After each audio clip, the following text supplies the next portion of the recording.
yo quiero ver el tema de María y lo que es la enseñanza católica de María. Vamos a emplear este tema de hoy o toda la noche y una parte de la semana que viene para completar el tema, y la semana que viene completaremos entonces María y otros intermediarios, pero hoy vamos a ver específicamente a María y lo que entiende la enseñanza católica o la doctrina católica acerca de María y cuál es la diferencia con nuestra posición como cristianos evangélicos.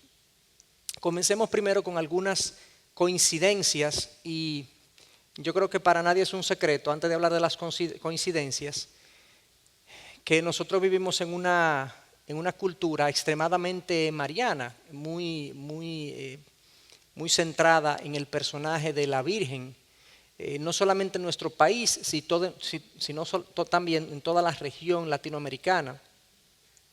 Todos nuestros países prácticamente tienen una Virgen como patrona o como cabeza religiosa de su nación. En nuestro caso es la Virgen de la Altagracia, que es la patrona de República Dominicana, como muchos así lo entienden y lo profesan.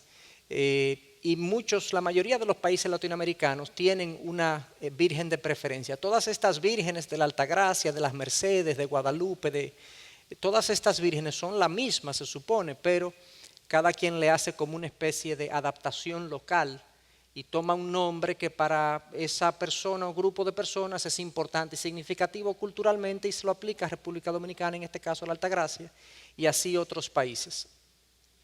Mi propia familia, nosotros tenemos una fuerte tradición mariana, porque venimos de la tradición católica. Por ejemplo, mi mamá se llama Nuris Elisa de Fátima, haciendo alusión a la Virgen de Fátima. Mi hermana se llama Fátima del Rosario. Mi hermana menor se llama Judith María. O sea que tenemos el nombre de la Virgen, antes de ser cristianos evangélicos, estaba muy presente en todo nuestro accionar. De hecho, mi hermano varón, Gregory, se llama José Gregorio, en honor al santo venezolano José Gregorio. Y mi esposa se llama Charvela, en honor a un santo del Líbano, de donde sus padres son, que se llama San Charbel. Por lo tanto, la cultura, como les digo, nuestra está muy impregnada de María, de santos intermediarios en nuestra relación con Dios, y yo creo que la mayoría de nosotros o muchos de nosotros tenemos algún tipo de vínculo de esa manera. Hablemos entonces de las coincidencias entre católicos y evangélicos con respecto al personaje bíblico María. La primera coincidencia es que estamos de acuerdo en que ella fue o ella es la que cargó al que es Dios. Jesús es Dios, Dios hecho hombre, Dios encarnado, y ella fue la que lo cargó, no en el sentido de que lo cargó como niño, en inglés es bearer, es como la que contuvo dentro de sí al que es Dios hecho hombre, y eso es una gran honra, es un gran privilegio. Dios la escogió para un gran servicio, y en eso estamos de acuerdo todos, que ella fue el depósito humano del cuerpo de Jesús, que es Dios hecho hombre. En ese sentido, como vamos a ver, son tres coincidencias. En ese sentido, comenzando por la función que ella desempeñó, es una mujer que tiene un rol importante en el desarrollo del plan redentor. Sabemos que el plan redentor depende de Dios, pero Dios usa instrumentos. ¿Cuántos de nosotros no estamos agradecidos por lo que el apóstol Pablo hizo? O por lo que los demás apóstoles hicieron, o por lo que los profetas del Viejo Testamento hicieron. Bueno, también hemos de estar agradecidos por lo que María hizo cuando recibió la visita del ángel Gabriel y estuvo dispuesta a que la voluntad de Dios fuese hecha en ella. En ese sentido, ella es también, y eso es algo que coincidimos, es un modelo de fe y de obediencia, es un modelo de piedad. Leí un autor en esta semana, un autor que yo respeto mucho, que él dice que en la Biblia podemos encontrar un modelo de piedad igual al de María, pero no más elevado. hablando de la actitud permanente y constante de obediencia y sometimiento a Dios que María tuvo desde el principio. Si ustedes se leen los primeros capítulos de los evangelios de Mateo, Marcos, Lucas y Juan, donde aparece el personaje María, y luego la leen hacia el final, donde también ella aparece al pie de la cruz, y luego cuando Jesús asciende con los primeros discípulos ya en la formación de la iglesia, nosotros vemos una mujer que no llama la atención sobre sí misma, pero siempre está presente en los momentos importantes. Y vemos una mujer que aún teniendo una cortísima edad, se calcula que cuando María quedó embarazada de Jesús, era una adolescente, quizás no tenía 18 años, tenía por debajo de los 18 años, quizás entre 15 y 16 años aproximadamente. Y en el momento que ella recibe la noticia, ella estaba comprometida con José. Ella quedó embarazada por obra del Espíritu Santo.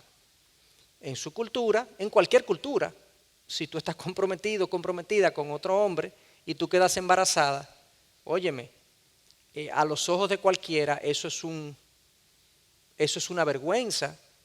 Y cuando entonces tú trates de salirte de esa vergüenza diciendo que yo estoy embarazada por el Espíritu Santo, la gente entonces se va a mofar de ti, se va a burlar de ti.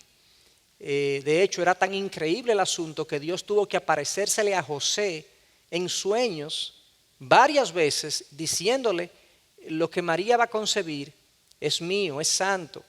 Y José incluso, se nos dice en el libro de Lucas, que estuvo a punto de abandonarla, pero lo quiso hacer en secreto para no afectarla a ella, porque José era un hombre justo y no quería afectarla. La iba a abandonar, pero Dios le confirmó que María estaba embarazada por obra del Espíritu Santo. Entonces, ella tuvo años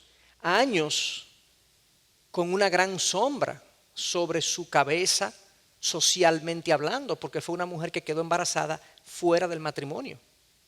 Y eso era, socialmente hablando, muy difícil. Y pasa todo su embarazo y sabemos la persecución que se desata en los primeros años, cuando los niños menores de 2 años iban a ser perseguidos por el emperador, y ellos tienen que huir a Egipto hasta que pasa ese emperador, y luego que el emperador muere ellos vuelven a su ciudad natal, sin contar lo que tuvieron que pasar la propia noche de su parto, que tuvieron que viajar muchos kilómetros en un animal para dar a luz en un lugar que no era apto para nada. Y ahí estuvo ella. Y en todo momento vemos a María haciendo lo que tenía que hacer, obedeciendo la voluntad del Padre, obedeciendo la voluntad de Dios, siguiendo las revelaciones y las instrucciones que se le dieron. En ese sentido, entonces, ella es un modelo de fe y de obediencia. Lamentablemente, muchos dentro del mundo evangélico y cristiano se han ido al extremo de tomar a esta mujer y desafiar la propia enseñanza bíblica, que la presenta como una mujer virtuosa, una mujer de virtud, y atacarla y decir que ella encarna lo peor de la cristiandad por la forma como mucha gente ha creído sobre ella, basado en la doctrina católica. Entonces, no podemos irnos a ese extremo. Sería ofensivo a Dios que tomemos un personaje que es piadoso en la Biblia y es presentado como un modelo de fe y virtud, y lo denigremos o lo malentendamos y no extraigamos de ella lo que tenemos que extraer, que es enseñanzas para nuestra propia vida. Así que en eso coincidimos con los católicos, y personalmente, y tanto yo como persona como nuestra iglesia, nosotros profesamos un profundo respeto por María, profundo respeto por María, por su rol, su papel, su función y su obediencia. Es una mujer digna de imitar en todas las cosas que aparecen en la Biblia acerca de ella. En todas las cosas que aparecen en la Biblia acerca de ella. Es una mujer digna de imitar. Y en tercer lugar, otra coincidencia es que la consideramos una mujer bendita por Dios. Dios derramó sobre ella una enorme gracia, una enorme bendición, no como premio a lo que ella era, sino porque Dios es así, Dios es bueno y se complace en usar a instrumentos indignos, y ella fue un depósito de una gran bendición de parte de Dios. En ese sentido, entonces, nosotros coincidimos con los católicos. Dicho eso, entonces, ¿cuáles son nuestras diferencias? Yo tomé estas tres similitudes del libro de Allison y Castaldo, que se llama La Reforma No Terminada. Yo quisiera revisar entonces lo que son las doctrinas católicas principales sobre el personaje María. Y para eso voy a presentar un gráfico donde se presentan 6 doctrinas principales. Comenzando por su lado derecho, ahí vemos una columna que tiene 3 doctrinas: la Inmaculada Concepción, la Virginidad Perpetua, que es la segunda, y la tercera, la María sin pecado. Son 3 doctrinas que los católicos creen: Inmaculada Concepción, Virginidad Perpetua y María sin pecado. Esas 3 cosas juntas implican que entonces luego María ascendió a los cielos de manera corporal, que es la doctrina número 4. Creo que aquí pueden verla, estamos aquí. La asunción corporal, María, según la doctrina católica, ascendió a los cielos y por tanto, estando en los cielos, ella es mediadora. Hay una mediación de María que se da en favor de los hijos de Dios. Y eso entonces ha llevado todo ese cuerpo doctrinal de todo esto que está aquí, ha llevado a una veneración de María, aquí el punto 6, una práctica de veneración, como los mismos católicos le llaman, no adoración, sino veneración de María. Si se fijan, yo estoy usando el término María, no Virgen María, porque en nuestro entendimiento María no murió virgen, sino que estuvo casada y tuvo una relación de esposa con José, y eso implicó que ella pues no murió virgen, pero la doctrina católica todavía se refiere a ella como la Virgen María. Nosotros nos referimos a ella como María. Entonces, esas son las 6 áreas de doctrina. Hay otras, pero estas son las principales que yo quisiera que revisáramos, y vamos a ir revisándolas una por una, comenzando con la doctrina de la Inmaculada Concepción de María. ¿Qué es lo que dice esta doctrina? El Catecismo Católico, en su artículo 490, dice: para ser madre del Salvador, María fue dotada por Dios con dones a la medida de una misión tan importante. El ángel Gabriel en el momento de la anunciación la saluda como llena de gracia. En efecto, para poder dar el asentimiento libre de su fe al anuncio de su vocación, era preciso que ella estuviese totalmente poseída por la gracia de Dios. Este es el principal artículo del catecismo donde se establece las razones y las formas como María se entiende que María fue concebida de manera inmaculada. Vamos a leer otro artículo para luego hacer una serie de precisiones. El 491 dice entonces: a lo largo de los siglos, la Iglesia ha tomado conciencia de que María, llena de gracia por Dios, había sido redimida, de que María, llena de gracia por Dios, había sido redimida desde su concepción. Esto es lo que confiesa el dogma de la Inmaculada Concepción, proclamado en 1854 por el Papa Pío IX. Y así dice la proclama: la bienaventurada Virgen María fue preservada inmune de toda mancha de pecado original en el primer instante de su concepción, por singular gracia y privilegio de Dios omnipotente, en atención a los méritos de Jesucristo Salvador del género humano. Entonces fíjense que desde el slide anterior decíamos que la Inmaculada Concepción, fíjense que dice que la razón de esta doctrina es que es necesaria para ser la madre del Salvador. La lógica que ellos entienden es que si ella va a ser el depósito del Salvador, que es santo, ella entonces tiene que ser santa. Es una deducción. No es que la Biblia habla de esto de manera específica, pero es una deducción. Para ser la madre del Salvador, ella tiene entonces que estar dotada por Dios. Y sí tenemos que reconocer que la doctrina atribuye a Dios estas cosas. No la atribuye a ella misma, sino que la atribuye a Dios que Dios le concedió esta gracia, por gracia, lo mencionan, pero es algo que ella se supone necesitaba para ser madre del Salvador. Aquí hay algo sutil que yo lo voy a mencionar, pero no lo voy a tocar en el día de hoy, que lo dice la segunda oración de ese párrafo. Dice: el ángel Gabriel en el momento de la anunciación la saluda como llena de gracia.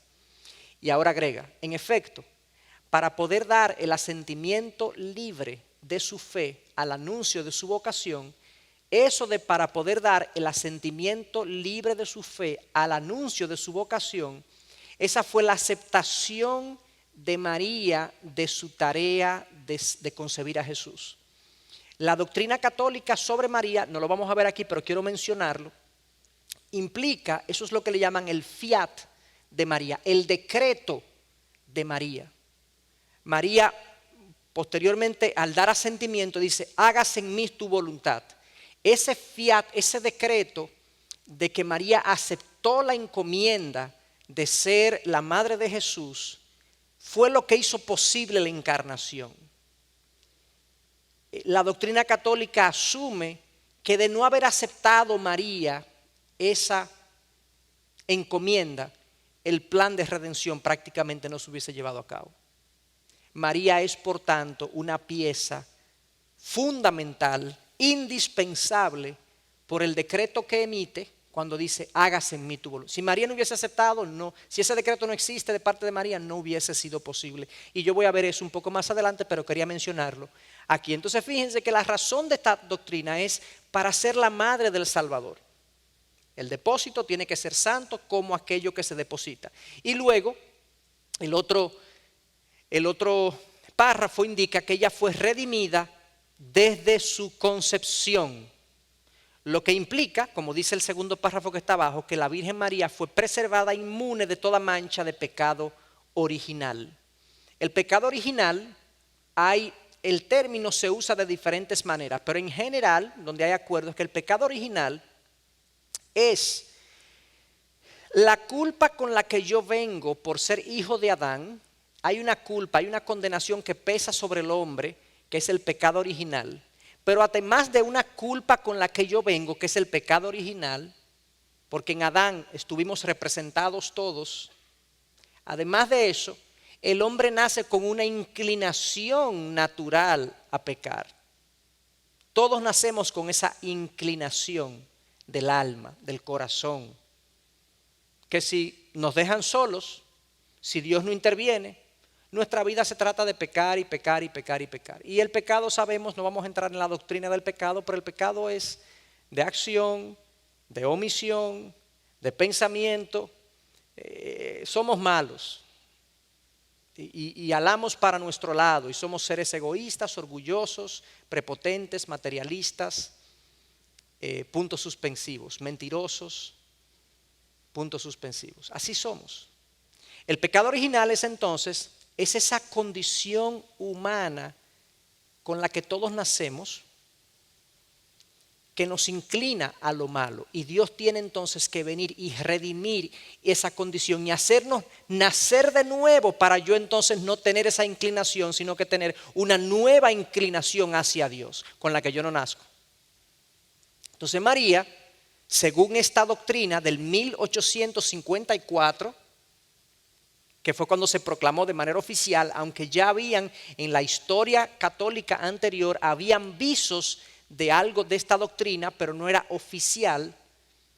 María no tenía inclinación al pecado y tampoco nació con la culpa del pecado original. ¿Por qué? Porque ella iba a ser la depositaria, la receptora del Salvador y necesitaba estar en esa condición, según la doctrina católica. Entonces, las bases para esto, ¿ustedes lo ven ahí? Las bases para esto, las bases católicas para esto son 3 textos. Génesis 3:15, Lucas 1:28 y Lucas 1:42. En Génesis 3:15, miren el texto como dice, leamos el texto primero y luego veamos lo que dicen los católicos y luego los evangélicos en ese sentido. Dice: y pondré enemistad entre tú y la mujer. Eso es Dios hablando. Y entre tu simiente y su simiente. Él te herirá en la cabeza y tú lo herirás en el calcañar. Ese texto está sacado de Génesis 3. Esto es Dios que se lo dice a Satanás, a la serpiente. Este es el juicio de Dios sobre la serpiente que fue quien tentó a la primera pareja. Y Dios le dice a la serpiente: yo voy a poner enemistad entre tu serpiente y la mujer, entre tu simiente y su simiente, la simiente de la mujer. Él, ¿quién es él? Bueno, nosotros decimos, ese es Cristo, visto de manera muy profética en Génesis 3:15. Él te herirá en la cabeza, él, y tú lo herirás en el calcañar. Entonces, ¿qué es lo que dicen los católicos? ¿Qué es lo que dicen los católicos de este texto? Miren lo que ellos dicen: el Redentor herirá a la serpiente en la cabeza. ¿Ok? Y por tanto, María es vista como la mujer en este texto. El católico ve a María en ese texto. Para vencer de esta forma, junto con Cristo, tuvo que haber sido una mujer sin pecado. ¿Le parece como un poco, o sea, como... sí, es que no quiero usar la expresión porque no es una expresión muy local, pero es como extendiendo el significado del texto. Entonces, nosotros sabemos, la corrección evangélica de ese texto es que la mujer aquí es Eva, no María. Exacto. Y más aún, la doctrina de la Inmaculada Concepción no está aquí ni cerca. Es una deducción que ellos dicen. Ellos dicen, bueno, Jesús es la simiente que va a herir a la serpiente en la cabeza. O sea que él va a ser victorioso. Jesús tiene una madre, que es la mujer. Pero esa mujer que está ahí es Eva, no María. Pero el católico dice, esa es María. Y tiene que ser sin pecado para que pueda tener victoria con su hijo sobre la serpiente. Entonces fíjense que no tiene realmente mucha relación una cosa con otra, pero esa es la interpretación. Nosotros entendemos que ese texto habla del Evangelio. Dios le dice a la serpiente, la simiente de la mujer, o sea, vendrá un hombre que dice, él te herirá en la cabeza. Él, la simiente de la mujer será un él que te herirá en la cabeza de manera mortal y tú lo herirás en el calcañar. Nosotros entendemos que eso es una alusión a la cruz, donde Jesús fue herido, pero no fue mortalmente herido, porque Jesús resucitó. Ese es el primer texto, un texto que obviamente no habla de la Inmaculada Concepción. El segundo texto, Lucas 1:28, y entrando el ángel le dijo, salve muy favorecida, el Señor está contigo, bendita eres tú entre las mujeres. El católico entiende lo siguiente, muy favorecida era la traducción que antes decía llena de gracia. ¿Recuerdan esa traducción? Esa traducción en la Biblia de las Américas no aparece. Y en las Biblias católicas modernas no aparece. En lugar de llena de gracia, se hizo una corrección a la Vulgata, que es la primera traducción católica al latín, porque la mejor traducción no es llena de gracia, sino muy favorecida. Pero ellos dicen, toda la doctrina de la Inmaculada Concepción está basada en ese concepto lleno de gracia, que cambió, pero está basado ahí desde el 1854. Ellos dicen, se trata de un nombre propio de María e indica una condición de su persona. María es llena de gracia. No que Dios depositó gracia, no que la gracia le vino de arriba, sino que María es en sí misma llena de gracia. El término muy favorecida sí indica que, porque obviamente la persona que es muy favorecida está recibiendo un favor, correcto. Quien es lleno de gracia puede alegar, no, yo tengo gracia, yo tengo virtudes. Y así lo interpreta el católico, que llena de gracia implica la llenura de la gracia, implica ausencia de defectos, y ausencia de defectos implica Inmaculada Concepción. Una vez más, es extendiendo lo más posible el argumento. Nosotros entendemos de ese pasaje, no parece ser el nombre propio de María, no es algo que María tiene, sino que se le ha conferido, gracia que se le ha conferido, ha sido favorecida. Y aún sea María llena de gracia, no tiene por qué concluirse que nació sin pecado, porque eso no está ahí en el texto, no está ahí en el texto. Y Lucas 1:42 parecido, y exclamó a gran voz y dijo: bendita tú entre las mujeres y bendito el fruto de tu vientre. Bendita María, bendito el fruto. Fíjense que dice bendita tú entre las mujeres y bendito el fruto de tu vientre.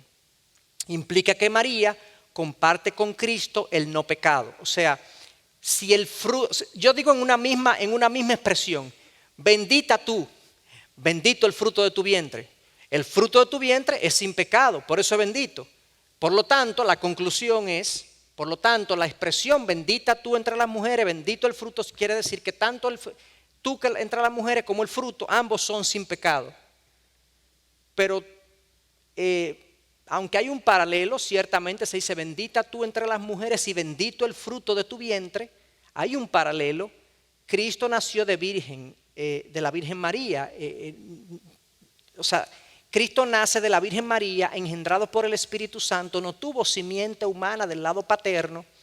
María nació de dos padres humanos, lo que implica, yo no voy a entrar en eso hoy, pero se entiende que la línea de pecado, la herencia de pecado proviene de la línea paterna, por lo cual Cristo no nació de línea paterna y nació del Espíritu Santo, pero María sí nació de línea paterna y por lo tanto también tiene una condición de pecado.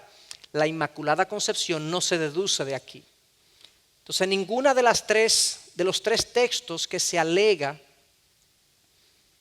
hablan de la Inmaculada Concepción, de que María nació sin pecado original. Realmente, ustedes los pueden tomar y pueden leer todo el contexto del pasaje y se van a dar cuenta que ver ahí la Inmaculada Concepción hay que forzar mucho el versículo para deducir la Inmaculada Concepción de esos pasajes. Nosotros no lo vemos y no entendemos, por lo tanto, que hayan bases bíblicas para la Inmaculada Concepción. Las bases bíblicas para la Inmaculada Concepción están en la tradición, que como ya dijimos en sesiones pasadas, como la tradición, o sea, lo que ha dicho la historia católica, los papas y su magisterio a través de los siglos, es también parte de la revelación de Dios. Si hubo un grupo de católicos que dijo que la Virgen nació en Inmaculada Concepción, hoy en día se cree que eso es palabra de Dios y se cree como doctrina. Entonces, de ahí la dificultad que hay de que la doctrina católica pueda corregir y retroceder, porque el Papa es infalible y el magisterio es infalible en las opiniones que emite. Y esto es ya un dogma de fe, es un dogma que se emitió por el Papa en el 1854, confirmando otros líderes religiosos católicos. Entonces, la Inmaculada Concepción no la vemos por ningún lado. De hecho la semana que viene voy a hablar un poco más de eso, pero obviamente la palabra sí habla explícitamente de nuestra condición de pecado. Todos los hombres somos pecadores, todos hemos destituido de la gloria de Dios. Esa es la primera doctrina de la cual muchos, o digamos que es muy afirmada por la fe católica. La otra doctrina acerca de la persona de María es la doctrina de la virginidad perpetua, que la doctrina de la Inmaculada Concepción, la virginidad perpetua y también María sin pecado son doctrinas que van una de la mano de la otra. ¿Qué es lo que dice esta doctrina? Afirmamos lo siguiente: tanto católicos como evangélicos afirmamos el nacimiento virginal de Jesús. ¿Estamos de acuerdo con eso? O sea, los católicos creen que María era virgen cuando quedó embarazada de Jesús, y nosotros también lo creemos, y es fundamental que eso sea así. Es fundamental porque Jesús no fue concebido de sangre humana, por así decirlo, sí por el lado de María, pero la no pecabilidad de Jesús, el hecho de que Jesús fue sin pecado, se basa en parte en su nacimiento virginal. Fue concebido completamente por el Espíritu Santo, según nos dicen las Escrituras en Isaías 7:14, Mateos 1:18 y Lucas 1:26. La Biblia es clara en que Jesús nació de una virgen, milagrosamente, obviamente.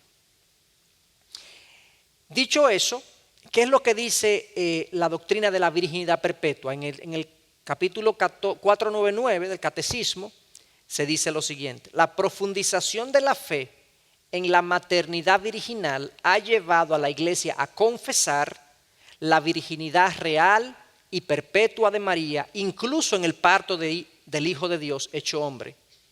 En efecto, el nacimiento de Cristo, lejos de disminuir, consagró la integridad virginal de su madre. La liturgia de la iglesia celebra a María como la aipartenos, la siempre virgen. Incluso hay un credo que habla de María siempre virgen, que ese es el término que se utiliza ahí. Antes de seguir leyendo, fíjense cómo aquí se afirma que la virginidad real y perpetua de María, incluso en el parto de su hijo, o sea, se entiende que el parto de María quedó embarazada de manera sobrenatural, pero el parto fue sobrenatural, según esta doctrina. Eso no lo dice la Biblia, pero sí lo afirma la doctrina católica. El parto fue sobrenatural, lo cual permitió que María pudiera dar a luz y permanecer virgen. Todos sabemos, yo no soy médico, pero yo creo que todos sabemos que la mujer que da luz no es virgen. En el caso de María, lo era porque quedó embarazada sin tener relaciones con José, pero una vez ella dio a luz de manera natural, dejó de ser virgen, correcto, biológicamente hablando. La doctrina católica afirma que ella quedó virgen aún después del parto. Y la Biblia no nos indica eso. Se elabora sobre eso, se elabora que el hijo que construye, que crea, no puede venir a destruir la virginidad de su madre y por lo tanto la integridad virginal tiene que mantenerse. De hecho, hay muchos detrás de ese que yo le traje, hay muchos otros textos que yo leí acerca de lo que implica y de por qué se dice que María tenía que permanecer virgen después de dar a luz a Jesús. Pero eso es parte de lo que se cree. El artículo 506 dice lo siguiente: María es virgen porque su virginidad es el signo de su fe no adulterada por duda alguna y de su entrega total. O sea que la virginidad de María aquí en este artículo 506 ahora es signo de su fe, o sea que su piedad y su santidad como hija de Dios, por así decirlo, depende de su virginidad. Lo cual es también una afirmación teológica adicional que no está en la Biblia. De hecho, Tomás de Aquino llegó a indicar que María no sufrió dolores de parto. No sabemos cómo supieron eso, porque no lo tenemos, no hay datos y documentos ni en la Biblia ni tradicionales que indiquen esto, pero la lógica es la siguiente.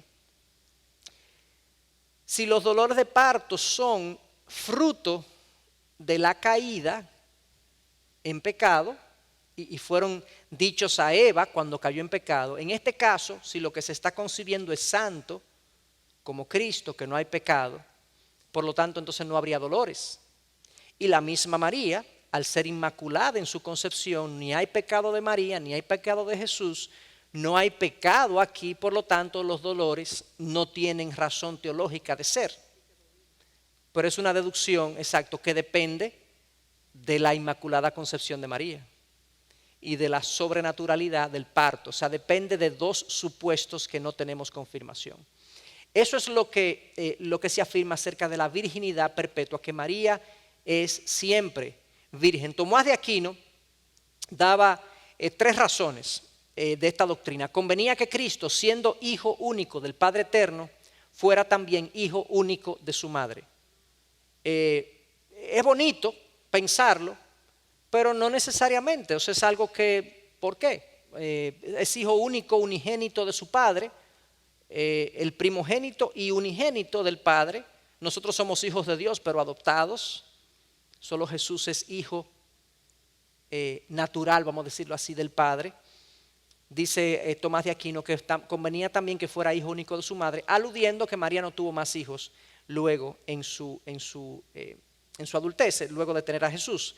El seno de María fue el primer sagrario de Jesús.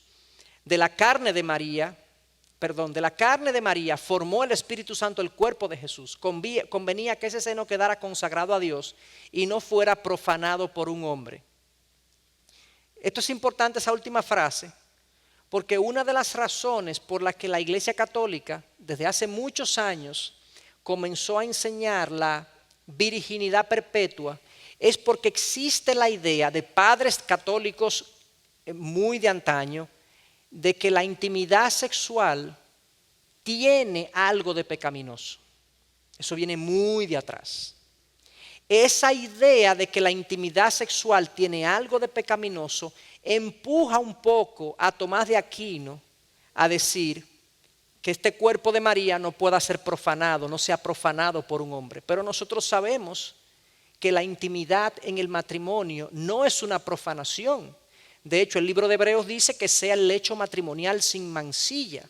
El Cantar de los Cantares, que es un libro inspirado de la Biblia, que está en nuestra Biblia, está en la Biblia católica, es una celebración a la relación de intimidad entre el hombre y la mujer, a la relación de intimidad del hombre y de la mujer. Y Pablo le dice a varios de sus discípulos que el hombre y la mujer no se pertenecen y que no se nieguen los unos a los otros, sino que se cumpla el deber conyugal, haciendo alusión a las relaciones íntimas. Por lo tanto, la intimidad en la Biblia no es mala, es buena, es un regalo de Dios. Lo que el hombre ha hecho con esa intimidad es que la ha pervertido y la quiere tener fuera de los parámetros establecidos por Dios. Entonces, fíjense cómo este tema de la virginidad perpetua contiene un germen de que la intimidad es algo pecaminoso, lo cual nosotros sabemos que no es cierto. Y por último, Tomás de Aquino dice, era más adecuado a la dignidad y santidad de la Madre de Dios, pues si ella, por no perder la virginidad, pidió explicación al ángel de cómo iba a conseguir el hijo, no se entiende cómo después, por su gusto, ella perdiera esa virginidad. Acuérdense que cuando el ángel le dice que va a concebir, ella le dice, ¿cómo será esto posible si yo no conozco varón? Esa es la pregunta textual. ¿Cómo es esto posible? Eso es lo que dice ahí esa expresión. ¿Cómo es que primero le pide explicación de cómo va a quedar embarazada y luego por su gusto, ella era virgen antes de, Tomás de Aquino dice, ella continuó siendo virgen por decisión propia. El mismo José sabía de la vida íntima de su esposa y de su amor a la virginidad y cómo había concebido al hijo por obra del Espíritu Santo, por la revelación del ángel. Se entiende que él, por respeto, no la tocaría. Fíjense cómo también aquí hay implícito como que si un hombre toca a una mujer la está irrespetando, pero si están casados no sería un irrespeto. ¿Me explico? Entonces, pero esas son las razones de Tomás de Aquino, que es uno de los teólogos más respetados de la Iglesia Católica. Los textos que se dan para justificar la virginidad perpetua, las bases de esta doctrina, están en Lucas 1:34. Dice, entonces María dijo al ángel, ¿cómo será esto? Pues que yo soy virgen. Los católicos dicen, ella informa aquí que tomó la determinación por iluminación divina de permanecer virgen. O sea, miren a la conclusión que se llega. Se lee este texto y dice, ¿cómo será esto? Pues que soy virgen. La doctrina católica romana concluye que María está diciendo ahí que ella ha decidido permanecer virgen. Los evangélicos decimos, ese voto contradeciría con su compromiso con José, que está en Mateo 1:18. En Mateo 1:18 se dice que ella estaba comprometida para casarse con José. Yo no creo que si ella se compromete con un hombre para casarse, se compromete y dice yo voy a permanecer virgen. Digo, por lo menos José no lo sabía, porque de haberlo sabido quizá no se compromete. ¿Para qué? Porque yo puedo ser amigo, vamos a ser amigos entonces. Mateo 1:25 también, Mateo 1:25 yo quiero leerlo, parece que José y María, yo puse parece para dar el beneficio de la duda, pero realmente para mí es claro que Mateo 1:25 habla claramente de que José y María, como corresponde a marido y mujer, tuvieron intimidad. Dice, y cuando despertó José del sueño, hizo como el ángel del Señor le había mandado y tomó consigo a su mujer, dice el 25, y la conservó virgen hasta que dio a luz un hijo y le puso por nombre Jesús. Yo creo que no estamos maltratando el texto si decimos que y la conservó virgen hasta que dio a luz un hijo. Después de ahí no la conservó virgen y no la irrespetó, sino que la hizo su esposa, como corresponde y como glorifica a Dios en una relación matrimonial. Entonces, de Lucas 1:34, realmente deducir que María hace un voto de virginidad perpetua es darle a ese texto un significado, entendemos que no corresponde. Juan 19, versículo 26-27 dice, y cuando Jesús vio a su madre y al discípulo a quien él amaba, que estaba allí cerca, dijo a su madre, mujer, he ahí tu hijo. Después dijo al discípulo, he ahí tu madre. Y desde aquella hora el discípulo la recibió en su propia casa. ¿Recuerdan esta escena en la cruz? Jesús está muriendo y ve a Juan y a María, su madre, ahí al pie de la cruz, y le dice a María, María, he ahí tu hijo, y a Juan, he ahí tu. Se dice que si Jesús hubiese tenido más hermanos, le hubiese entregado su mamá a otros hermanos. Yo creo que eso tiene sentido. El problema es que hay dos posibilidades. Primero, que los hermanos no estaban presentes quizás al pie de la cruz por temor o porque, según nos indica Juan 7:15, los hermanos de Jesús no creían en Jesús. ¿Ustedes sabían eso? Oigan lo que dice Juan 7:15, literalmente. Juan 7, versículo 5, perdón. Juan 7:5 dice Jesús hablando, porque nadie hace nada en secreto cuando procura ser conocido en público. Perdón, eso le dicen sus hermanos a Jesús. Nadie hace nada en secreto cuando procura ser conocido en público. Si haces estas cosas, muéstrate al mundo. Y miren lo que agrega Juan, porque ni aún sus hermanos creían en él.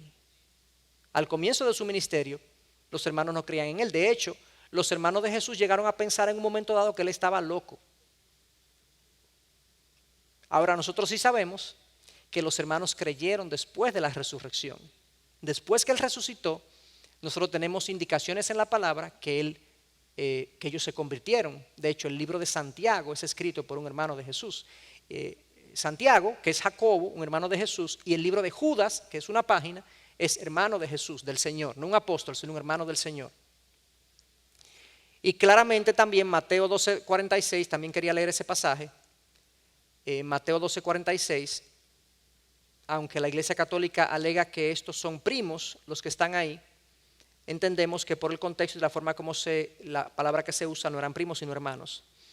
Mateo 12:46 dice, mientras aún él estaba hablando a la multitud, de aquí su madre y sus hermanos estaban con él afuera deseando hablar con él. Su madre y sus hermanos, su madre y sus hermanos. O sea, y la palabra que se usa ahí es adelfos, que no se usa para primos como alega la Iglesia Católica, se usa solamente para hermanos. Y de hecho, en Mateo 13 habla de los nombres de los hermanos de Jesús. 13:55. Dice, ¿no es este el hijo del carpintero? Hablando de Jesús. ¿No se llama su madre María y sus hermanos Jacobo, José, Simón y Judas? ¿No están todas sus hermanas con nosotros? O sea que José y María fueron muy prolíficos, muy productivos en su maternidad y paternidad. Y las palabras que se usan ahí es para hermanos. Entonces, nosotros no tenemos ningún problema teológico, doctrinal o moral que María haya tenido relaciones con su esposo y haya tenido más hijos después que tuvo a Jesús. No entendemos que sea un problema, pero por el trasfondo de católicos de que las relaciones íntimas sí tienen una connotación moral negativa en algunos teólogos, es posible que se haya llegado a sostener esta doctrina de virginidad perpetua. En cuanto a la doctrina sin pecado, de que María no solamente fue virgen de manera perpetua, sino que María no tiene pecado, no solamente pecado original, sino pecado en toda su vida. La doctrina católica afirma lo siguiente. Bueno, leemos un comentario primero. Además de la Inmaculada Concepción, que afirma que María fue preservada inmune de toda mancha de pecado original, la doctrina católica afirma en su artículo 493 lo siguiente. Los padres de la tradición oriental llaman a la Madre de Dios la Toda Santa. La celebran como inmune de toda mancha de pecado y como plasmada por el Espíritu Santo y hecha una nueva criatura. Por la gracia de Dios, María ha permanecido pura de todo pecado personal a lo largo de toda su vida. Esto es el Catecismo Católico, en su artículo 493. Por la gracia de Dios, María ha permanecido pura de todo pecado personal a lo largo de toda su vida. O sea que María no solamente nació sin la inclinación, sin la culpa del pecado original, sino que en la medida, porque así nacieron también Adán y Eva, pero terminaron pecando. En el caso de María, nació sin inclinación y además tampoco pecó en toda su vida. Esa es la enseñanza católica de que María es sin pecado. El artículo 494 dice lo siguiente, hablando un artículo adicional que habla de esto, pero fíjense que solamente quiero leer la parte que está sombreada. Hablando de María, aceptando de todo corazón la voluntad divina de salvación sin que ningún pecado se lo impidiera. Se entregó a sí misma por entero, a la persona y a la obra de su Hijo para servir en su dependencia y con Él, por la gracia de Dios, al ministerio de la redención. Fíjense cómo también ahí se afirma de manera indirecta, aunque no habla este artículo de la condición sin pecado, sí habla de manera indirecta de que ningún pecado le impidió que ella se entregara por completo. Las bases para esta doctrina, una vez más, Lucas 1:28 es el artículo o es el pasaje presentado como evidencia, lo cual para mí es un versículo del cual se ha exprimido demasiado. Dice el texto, y entrando el ángel le dijo, salve muy favorecida, el Señor está contigo, bendita eres tú entre las mujeres. Dicen los católicos romanos, anteriormente llena de gracia, ahora muy favorecida, se trata del nombre propio de María, ya lo dijimos eso, e indica la condición de su persona y que es incompatible con defectos morales personales. O sea, ellos dicen, si este versículo dice que María es llena de gracia o muy favorecida, ese título es incompatible con que ella sea una mujer que tiene pecado. Es una deducción, no es que el versículo lo dice textualmente. Nosotros decimos muy favorecida de parte del ángel apunta al estado en ese momento y no a toda su vida. En ese momento que ella recibe la encomienda de ser la receptora del Mesías en su vientre, fue muy favorecida por Dios. Fue una mujer privilegiada en ese sentido, bendita por Dios en ese momento.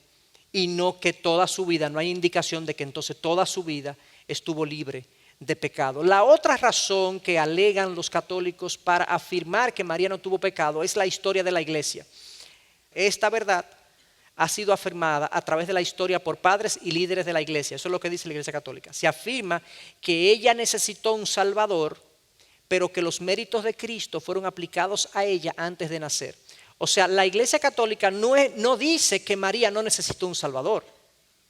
No, ella necesita un salvador porque ella lo dice en una de sus oraciones. Mi alma engrandece al Dios de mi salvación, dice ella, se lo dice a su tía Elizabeth. Mi alma engrandece al Dios de mi salvación. No, ella necesita un salvador, lo que pasa es que los méritos de Cristo le fueron aplicados antes de ella nacer y nació de manera inmaculada, y como nació de manera inmaculada, por tanto ella no cometió pecado a lo largo de su vida. Aquí agregamos nosotros, los evangélicos, en cuanto a la historia de la iglesia, a evidencias de que Orígenes, que fueron padres de la iglesia muy conocidos, Orígenes, Crisóstomo, Cirilo, no lo creían así. Aquino, de hecho, Tomás de Aquino, rechazó la Inmaculada Concepción, que pone en duda la condición sin pecado de María. No la virginidad perpetua, que fue lo que acabamos de hablar, pero sí la Inmaculada Concepción. Si María no fue inmaculada en su concepción, por lo tanto, en la condición de sin pecado es muy difícil que se pueda dar. Fíjense que esta es una de las áreas donde más uso de la tradición, no de la Biblia, sino de la tradición ha hecho la Iglesia Católica. De hecho, los textos apócrifos, como vimos en las primeras sesiones, o los textos deuterocanónicos que son parte del Viejo Testamento y que son parte de la Biblia Católica, no habla de nada de esto, obviamente, porque esto es post-Nuevo Testamento, en el Nuevo Testamento. Pero en el Nuevo Testamento, ningún pasaje en todo el Nuevo Testamento habla de ninguno de estos conceptos, desde mi punto de vista, ni explícitamente ni implícitamente. Los textos que se han usado son textos donde se le ha puesto un mensaje y un significado que desde nuestro punto de vista no tiene nada que ver con el significado del pasaje. Pero así se ha interpretado. Entonces la tradición ha sido traída. Bueno, lo dijo fulano, lo dijo el Papa, el concilio de tal, lo mencionó y lo proclamó. Pero todo eso tiene que sujetarse a la Escritura. Pero como la tradición es igual que la Escritura en la doctrina católica, entonces se coloca a la par. Y eso es que crea este problema. Hay una cuarta doctrina entonces, que es la asunción corporal de María. O sea, María fue concebida de manera inmaculada, sin pecado original. María fue sin pecado y fue virgen de manera perpetua todas esas doctrinas implica una perfección de María. Lo lógico es que un ser perfecto como ella era, con estas doctrinas de inmaculada concepción, de virginidad perpetua y sin pecado, pues ascendió de manera corporal a los cielos. El artículo 996 del Catecismo Católico lo dice de esta manera. Esto es una vez más textualmente del Catecismo. Finalmente, la Virgen Inmaculada, preservada inmune de toda mancha de pecado original. Fíjense cómo hacen alusión a estas doctrinas que yo le acabo de decir. Vuelvo y leo. Finalmente, la Virgen Inmaculada, preservada inmune de toda mancha de pecado original, terminado el curso de su vida en la tierra, fue asunta en cuerpo y alma a la gloria celestial y enaltecida por Dios como reina del universo, para ser conformada más plenamente a su Hijo, Señor de los señores y vencedor del pecado y de la muerte. La asunción de la Santísima Virgen constituye una participación singular en la resurrección de su Hijo y una anticipación de la resurrección de los demás cristianos. En el parto te conservaste virgen, en tu tránsito no desamparaste al mundo, oh Madre de Dios, te trasladaste a la vida porque eres Madre de la vida y con tu intercesión salvas de la muerte nuestras almas. Eso es lo que dice textualmente la doctrina, o sea, ese artículo católico sobre la asunción corporal. Fíjense que se hace alusión a la Inmaculada Concepción y al hecho de que ella no tuvo pecado. Jesús ascendió a los cielos porque no tuvo pecado y porque fue aceptado por el Padre de esa manera. Y por lo tanto ella también lo hace y es coronada por Dios de hecho como reina del universo. Y se parece mucho ese pasaje a Filipenses 2 cuando se dice que Cristo se le dio un nombre que es sobre todo nombre y recibió exaltación plena de parte del Padre ante cual toda rodilla se postrará. O sea, Cristo luego de haber pasado por la tierra dice que fue exaltado hasta lo sumo, fruto de su humillación. Se parece un poco a ese concepto de que ella pasó por la tierra y luego Dios la exaltó como reina del universo. Añadiendo un poco más acerca de esto lo dice un artículo de la prensa católica de EWTN, dice la importancia de la asunción para nosotros, hablando como católicos, hombres y mujeres de comienzos del tercer milenio de la era cristiana, nosotros, radica en la relación que hay entre la resurrección de Cristo y la nuestra. Ahora rápidamente cambia a la otra, la presencia de María, mujer de nuestra raza, ser humano como nosotros, quien se halla en cuerpo y alma ya glorificada en el cielo, es eso, una anticipación de nuestra propia resurrección.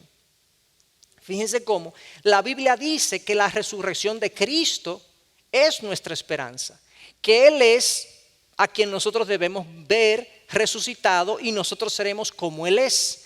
Ahora se dice no, la esperanza de resurrección es María, de nuestra raza humana. Sí, pero que Jesús era de nuestra raza humana también. Eso es lo que el texto dice, que Él fue nuestro sumo sacerdote y fue tentado como nosotros en todo. Él fue ser humano como nosotros. Entonces Él es la esperanza de resurrección, pero ahora de manera extraña se coloca a María como la esperanza de nuestra resurrección. Esto es un artículo de esta revista católica. Esta cita yo creo que es muy buena de Geisler y Mackenzie en su libro de Catholics and Evangelicals, hablando de esto, dice los dogmas de la Iglesia Católica con respecto a María revelan una glorificación progresiva de su persona. De acuerdo a la doctrina católica oficial, María fue de ser sin pecado a inmaculada concepción, a ser acogida corporalmente en el cielo e incluso venerada como mediadora y reina del cielo. O sea, eso ha sido un proceso que cada vez se levanta más a la persona de María. Y como él le llama, ha sido una glorificación progresiva de su persona. Las bases de esta doctrina están en 3 pasajes. Hay un cuarto pasaje, pero no lo quise traer, pero estos 3 pasajes son los que usualmente se usan. Mateo 27, 52 y 53, se dice, ahí no está el texto, yo se lo voy a decir. Se dice que cuando Cristo resucitó de entre los muertos, muchos que habían muerto, santos que habían muerto en el pasado, resucitaron y se aparecieron a los suyos. O sea, de alguna manera, por alguna razón, Dios permitió que hubo un grupo de gente que resucitó junto con Jesús, volvió a la vida. Yo no diría que resucitó en el término teológico, porque acuérdense una cosa, cuando nosotros resucitemos, según 1 Corintios 15, con cuerpos glorificados, no volveremos a morir. ¿Ok? Pero cuando Jesús resucitó a Lázaro, ¿recuerdan la historia de Lázaro en Juan 11? Eso fue una resurrección en un sentido, pero no fue la resurrección final, porque Lázaro volvió a morir. Lázaro no se fue con Jesús vivo. Lázaro volvió a morir. Él volvió a la vida, pero no resucitó. Entonces esta gente, hubo un grupo de gente que resucitó cuando Jesús resucitó. Entonces los católicos dicen, la doctrina católica dice, eso indica que hay una posibilidad de que María se haya ido a los cielos. ¿Entendieron? Veo caras de no entender. Lo que pasa es que no hay una conexión tan directa, pero la doctrina católica dice, bueno, si hubo un grupo de gente que resucitó, ¿por qué María no pudo haberlo hecho también? ¿O por qué María pudo no haber muerto y haber ascendido? Claro, todo es posible, o sea, sí, pero también es sacar algo muy fuera de su contexto y de toda lógica. Nuestra conclusión como evangélico, este texto de Mateo 27 no dice absolutamente nada ni de María ni de su asunción. Entonces no tenemos por qué usarlo para eso, o sea, no tiene nada que ver con María o su asunción. Este es más interesante y más curioso. Salmo 132:8 dice, levántate Señor al lugar de tu reposo, tú y el arca de tu poder. Ese es textualmente Salmo 132:8. Dicen, levántate Señor al lugar de tu reposo, es Cristo resucitando, y el arca de tu poder, arca es María. Que entonces representa ese pasaje la asunción de María. O sea, el arca de Salmo 132:8 es María, y que también se va a levantar junto con el Señor al lugar de su reposo. Una vez más, eso no dice absolutamente nada ni de María ni de su asunción. Por último, Apocalipsis 12 habla de una mujer. Voy a leer el versículo 5, pero si ustedes leen los primeros 6 versículos, se van a dar cuenta. Habla de una mujer que está dando a luz y demás. Y dice, y ella dio a luz a un hijo varón que ha de regir a todas las naciones con vara de hierro. ¿Quién es ese? Cristo, ¿verdad? Entonces, ¿quién es la mujer? Se piensa, los católicos dicen, es María. Y su hijo fue arrebatado hasta Dios y hasta su trono. Católico dice, esa es María que está en el cielo. El contexto, decimos nosotros los evangélicos, indica que se trata de la nación de Israel. La mujer en ese pasaje es la nación de Israel, de la cual Cristo es su hijo. Además, quien sube al cielo es el hijo, no la mujer. Por lo tanto, deducir de ahí la asunción de María tampoco es correcto, porque no habla de que la mujer subió al cielo, habla de que su hijo fue subido al cielo. Y cuando vemos y leemos el texto, obviamente se está hablando de la nación de Israel y no de María como mujer. Entonces, los 3 pasajes, las bases bíblicas de la asunción corporal no son fuertes. La tradición también aquí aporta, y aún la tradición, lo que me pareció curioso es que en este caso, aún la tradición es extremadamente débil en este punto. No hay mucha historia, no se sabe dónde murió María. No se sabe dónde está su tumba. Bueno, algunos alegan no hay tumba porque ascendió. Pero realmente por lo visto María, como mujer humilde que fue, mujer que nunca llamó la atención sobre sí misma, murió en algún lugar de alguna manera y no se venera en ningún lugar. La iglesia primitiva no lo hizo porque María no era el centro de la predicación y el centro del evangelio nunca lo fue en el primer siglo. Fue muchos cientos de siglos después, muchos cientos de años después, que se comenzó a venerar a María cuando Constantino hace de la Iglesia Católica su religión y demás. Y no voy a entrar en ese detalle histórico, pero esta es una de las doctrinas con menos bases, tanto bíblicas como tradicionales, en cuanto a María. Entonces, fíjense que hemos revisado la Inmaculada Concepción, la virginidad perpetua, María sin pecado, todo eso, bueno, María asciende y la mediación, como María ascendió a los cielos y está viva en los cielos, entonces es nuestra mediadora. Yo voy a leer un solo slide y ahí me voy a detener para la semana que viene. María entonces es mediadora en los cielos en favor nuestro. El artículo 969 de la doctrina del Catecismo Católico dice, esta maternidad de María perdura sin cesar en la economía de la gracia. Desde el consentimiento que dio fielmente en la anunciación, ¿se fijan el consentimiento? O sea, ella aceptó esto. Es por ella que estamos aquí, en un sentido. Y no lo digo deduciéndolo de ahí, sino de otros textos que voy a traer más adelante. Desde el consentimiento fielmente en la anunciación y que mantuvo sin vacilar al pie de la cruz hasta la realización plena y definitiva de todos los escogidos. En efecto, con su asunción a los cielos, no abandonó su misión salvadora, sino que continúa procurándonos con su múltiple intercesión los dones de la salvación eterna. Por eso la Santísima Virgen es invocada en la iglesia con los títulos de abogada, auxiliadora, socorro y mediadora. Todos esos títulos son títulos atribuidos a Cristo también, todos.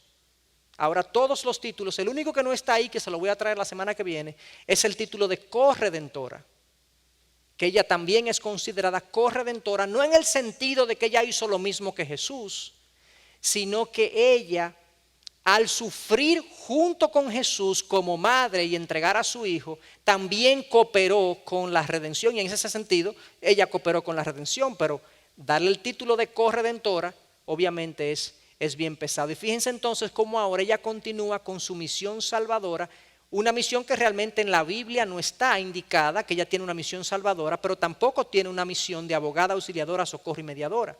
Pero eso es lo que enseña esta doctrina de mediación de la Virgen.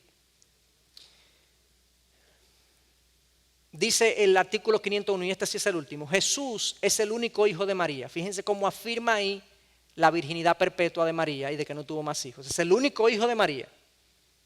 Pero la maternidad espiritual de María se extiende a todos los hombres. O sea, ella es nuestra madre espiritual de todos, a los cuales Él vino a salvar. Dio a luz al Hijo, al que Dios constituyó el mayor de muchos hermanos, es decir, de los creyentes. Ahora miren ahora, a cuyo nacimiento y educación colabora con amor de madre. O sea que María colabora con mi nacimiento espiritual y con mi educación, o sea, con mi santificación, con mi crecimiento como cristiano. Ella colabora con amor de madre. O sea, le estamos atribuyendo a María lo que la Biblia le atribuye al Espíritu Santo, que es quien me santifica. Y quien me hace nacer, dice la Biblia, es el Padre y me trae a Cristo. Fíjense cómo entonces la mezcla de títulos y funciones se le otorgan a María prácticamente más funciones que la que el mismo Padre tiene, que la que el mismo Jesús tiene. O sea, se mezclan las funciones tanto del Padre, del Hijo como del Espíritu Santo, y todas las hace María. De María se dice que ella intercede por nosotros, pero del Espíritu Santo que intercede por nosotros, y Jesús intercede por nosotros también. El Espíritu Santo que nos santifica, por aquí dice que ella colabora con nuestra educación. El nacimiento lo hace el Espíritu, el Padre a través del Espíritu, pero ahí dice que María colabora con mi nacimiento. O sea que podríamos prácticamente no contar con ninguno de los miembros de la Trinidad, casi, digamos, en cuanto a funciones. Yo estoy alando un poquito el argumento, porque claramente este pasaje indica que Dios está involucrado y que Él es el Hijo y que el Hijo hace el sacrificio, pero lo que le quiero decir es cómo estos títulos acaparan la atención de una persona que en la Biblia no le da esa atención y esa preponderancia. Entonces, hasta ahí vamos a llegar en el día de hoy. Yo quiero terminar lo que sería la mediación de María y entrar a la mediación de otros intermediarios y concluir ahí lo que sería como 2 capítulos que tengan que ver con María y otros intermediarios. Lo cierto es, hermanos, que nosotros tenemos un gran Salvador, un gran mediador y un único mediador, un gran sumo sacerdote que intercede por nosotros, que ha abierto el trono de la gracia para que nosotros nos acerquemos confiadamente al Padre.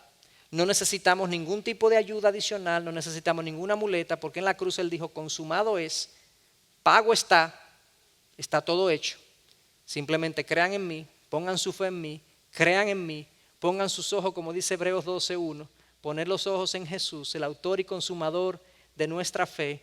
Esa es nuestra misión en la vida, esa es nuestra esperanza como cristianos, de que Cristo es en Él que tenemos todas las riquezas de la sabiduría y todo lo necesario para nuestra completa salvación.